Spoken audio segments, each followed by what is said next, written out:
You know those sayings that sound super wise, but maybe make you feel a tiny bit guilty? Or maybe just make you want to cringe? Today we're diving into a big one. I'm going to lovingly bust a popular myth, and I have a feeling this might just set you free. You know that saying, how you do anything is how you do everything? Well, stick with me because we're about to flip this concept on its head in the most freeing way possible. Hello, my sunny friend. I am so glad you're here.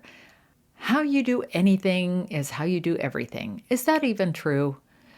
We'll explore that, but first, let's talk about where this idea comes from. Because I was curious, so I looked it up. It's commonly attributed to various sources, but one of the earliest notable references is by Zen Buddhist monk Shunryu Suzuki, who explored the concept in his teachings on mindfulness and awareness in daily actions, which I'm all for that. And then later, personal development speakers and authors that you've probably heard of, and you may have even heard say it, popularized the phrase in self-improvement circles. And they apply it to highlight the importance of consistency and integrity in all aspects of our life. So while it's hard to pin down a single origin, the phrase has deep roots in Zen philosophy, emphasizing that attention and intention in small actions reflect one's broader approach to life. And I'll talk about that more as we go along. The phrase can feel oversimplified because it overlooks the reality that people bring varying levels of passion and effort to different areas of their lives. Not everything holds equal weight or meaning for us, so of course it's natural to dedicate different energies and approaches based on our personal interests and the purpose of it, and even the necessity of what we're doing. For instance, someone might bring fierce dedication to their work, but approach their household chores with a lighter touch. Not because they lack integrity, but because they prioritize where they direct their passion and energy and time. This variability shows our ability to balance our interest rather than a lack of consistency and character. And that helps us have harmony in our lives. And I don't think I'm just making that up to make myself feel better. Life isn't a one-size-fits-all equation, and the way we do something can vary without compromising who we are or how we approach what truly matters to us. It's such a refreshing perspective, recognizing that our focus and energy ebb and flow based on what's meaningful to us adds depth and authenticity to our lives. Look, if you're anything like me, there are some things you do with so much enthusiasm you practically leap out of bed for them. Like, I love researching and planning these podcast episodes. It's so much fun. I love coaching my clients. I love speaking on stage. I love doing energy healing sessions. And I really, really love spending time with my family. I bring my whole heart to these things. But then there's meal planning and grocery shopping and cleaning my bathrooms. I mean, I can think positive thoughts, I can make those things fun, but they just don't give me a hit of dopamine like spending time with my family or my clients or thinking up podcast topics. And you know what? That's completely okay. Here's why this whole how you do anything is how you do everything idea doesn't work for me. We're human beings, we're not robots. We're supposed to have passions, preferences, and yes, even things we kind of sort of maybe avoid until the last minute. Think about it.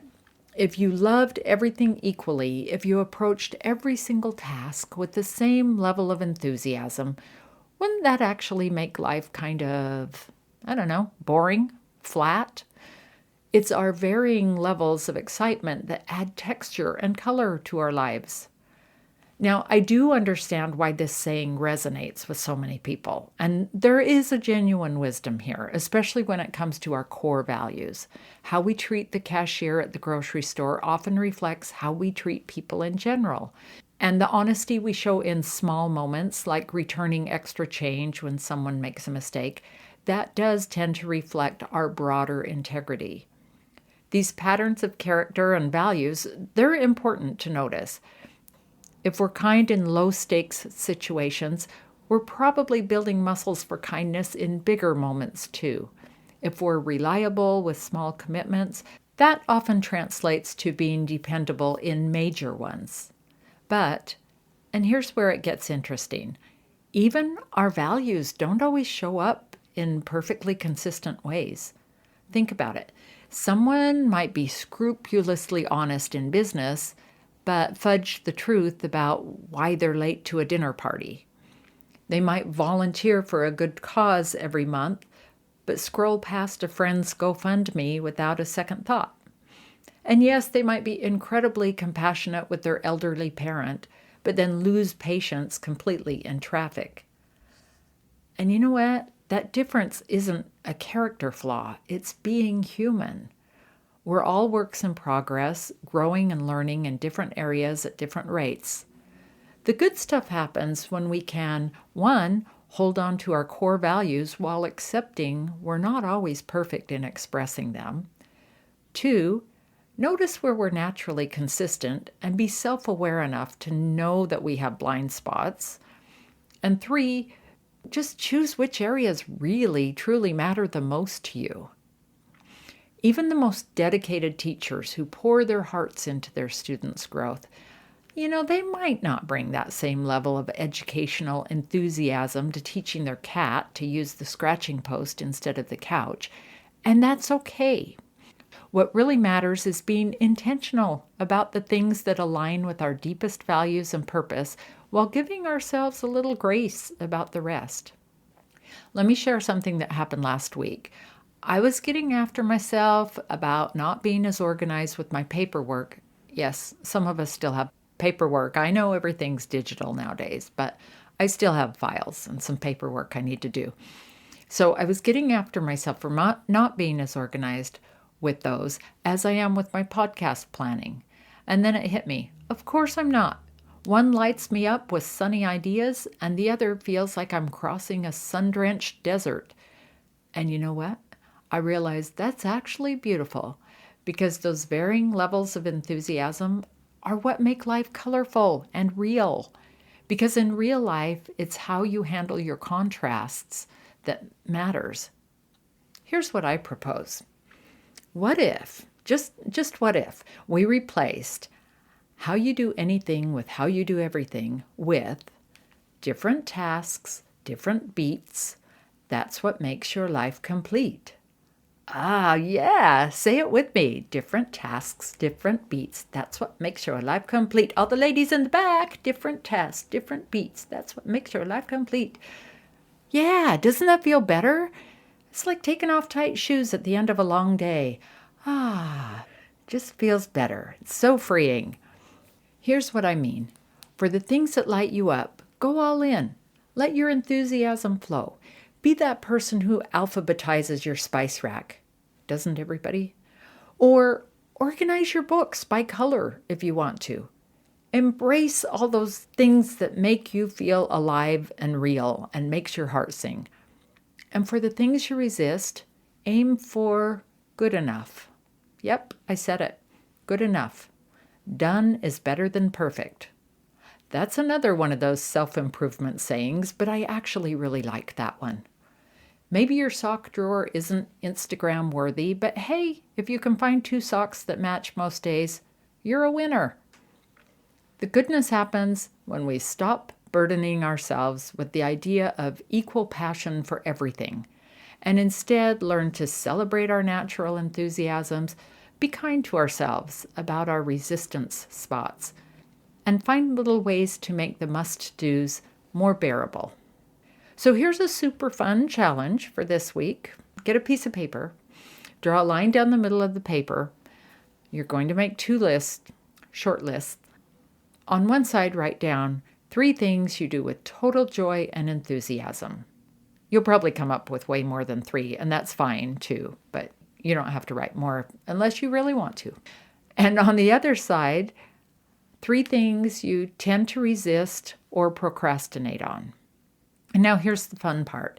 Instead of trying to match your enthusiasm levels, because how you do this thing has to be how you do that thing, no, that's never going to happen. Let's be real about that.